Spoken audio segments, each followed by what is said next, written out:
Доброго дня! Меня зовут Ермаков Сергей. Я практикующий психолог, исследователь, поэт, автор и разработчик природно-ориентированной психологии и психотерапии. Если хотите узнать подробнее, что это такое, в описании к видео есть ссылка. Обязательно переходите и посмотрите. А мы продолжаем разговор, посвященный творчеству, который вы можете посмотреть в специальном плейлисте. А сегодня я расскажу вам о своем седьмом поэтическом сборнике, который называется «Молвицы и буквицы». Кстати, подписывайтесь и на мой канал, здесь обязательно будет интересно. Итак, поехали. Сборник «Молвицы и буквицы». Он был написан в период с 26 ноября 2018 года по 3 марта 2019 года. В целом, этот сборник, как и все мои предыдущие, продолжает мое исследование особенностей и погружение в контекст связи людей с природой, освоения ее ресурсов и взаимообмена, который она предоставляет для оптимального и эффективного осуществления трансформационных процессов жизни и творчества. Особенностью сборника «Молвицы и буквицы» является акцент на таком процессе и явлении, как слияние. Слияние человека с самим собой через глубокое проникновение и соприкосновение со своим внутренним миром. Слияние с другими людьми и, конечно же, слияние с природой. Человек рожден для слияния и, более того, рожден в результате слияния. Слияние как процесс лежит в основе познания, в основе творческой активности, в основе интереса. Обо всем этом я и говорю через свою поэзию, воплощенную в этом сборнике. Немного о его имени. Молвицы и буквицы – это одни из начальных форм праславянского языка и письменности, используя которые формировалась цивилизация и культура наших предков в течение тысяч лет. Но для меня вопрос настоящего русского, славянского языка, настоящей славянской в широком смысле культуры и славянских, опять же, в широком смысле людей важны. Поэтому этот сборник посвящается моей родной, то есть Владимирской земле, не государству, а именно родной земле, и тем предкам, которые подарили всем нам, современникам и нашим потомкам, свои уникальные знания и опыт. А в завершении, по нашей традиции, я сделаю две вещи. Во-первых, скажу, что сборник «Молвицы и буквицы» вы можете приобрести в электронном виде на платформе Litres. Ссылка есть в описании к видео. Обязательно переходите и скачивайте. Напомню, обложки всех моих сборников иллюстрированы картинами мексиканского художника Эдуардо Родригеса Кальсадо с его личного разрешения. Ссылка на его инстаграм тоже есть в описании. А второе, что я сделаю, это прочитаю для вас несколько стихотворений из сборника «Молвицы и буквицы». Всегда буду напоминать, что я так себе чтец стихов, а потому прочитаю их так, как получится. И вот первое стихотворение называется «Воля свободного творения».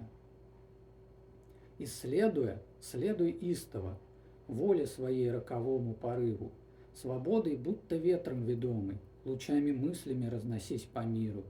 Соединяй точки смыслами, расширяя горизонты возможного, объединяя, прокладывай тропы, к простому вместо туманно-сложному, через волны действий, говоря с другими, открывая опыт искреннего созидания. И люди, как снежинки, сольются в снегопад, в едином исцеляющем дыхании. Один из многих, но многие из одного, в процессе дополняющего слияния. Исследуя, следуй истово, воле своей, роковому призванию. Следующее стихотворение называется «Выпить небо». Выпить небо, беззаботно странствуя, лучами солнца в пространство пролиться, чтобы навсегда душа к душе прикоснулась и бескрайнее счастье засияло на лицах. Не вспоминать о былой боли, чтобы, и от сомнений не вздрагивать в раскатах грома, ведь конец и начало различаются вроде бы смыслом произнесенного ветром слова. Принимая, учиться отдавать добро без страхов, преисполниться мудростью однажды мне бы, живя в отражениях весенних дождевых капель и беззаботно странствуя, выпить небо. Вот такое стихотворение, вдохновленное, кстати говоря, если кто мог заметить или догадаться, творчеством дельфина. Следующее стихотворение «Меняются облака». В осень меняются облака, воплощая вечные формы, исчезают на ветру навсегда. Долго бродил по полю и не заметил, как осенние дни шаг за шагом серой тенью плясали, зажигая свои огни.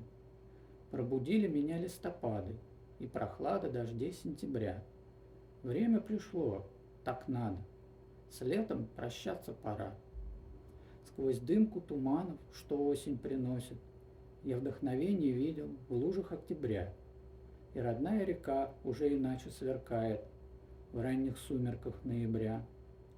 Вновь долго брожу по полю, и вот уже зимние дни. Шаг за шагом снежной тенью танцуют, зажигая свои огни. В зиму меняются облака, воплощая вечные формы, исчезают на ветру навсегда. И еще одно стихотворение прочитаю, называется оно «Письмо себе из будущего». Не в зеркало смотри, а в душу. Отражение замыкает петлю. Душа же пространство раскрывает, через которое пройдешь к заветному огню. Вдыхая, делай, ничего не жди. Нет времени прекрасней, чем сегодня. И к интуиции на выдохе прислушайся в пути. Так к цели ты придешь своей природной. Об этой цели тебе уже известно все. Она верна, ярка и достижима. С рождения она ведет тебя к себе. Та цель и ты – две половины. И не в борьбе, но в творчестве достигнешь сути. Твой якорь и опора там, где зов мечты. Не в зеркало смотри, а в душу. И сбудется все то, чего желаешь ты. Ну что ж, на этой ноте будем сегодня разговор завершать. Я благодарю всех, кто досмотрел это видео до конца, и напомню, что если вам нужна психологическая помощь, обращайтесь. У меня обширный опыт успешной работы с самыми разнообразными психологическими проблематиками. А под этим видео вы найдете несколько полезных ссылок обо мне. Ну а я желаю вам всего наилучшего и говорю до встречи!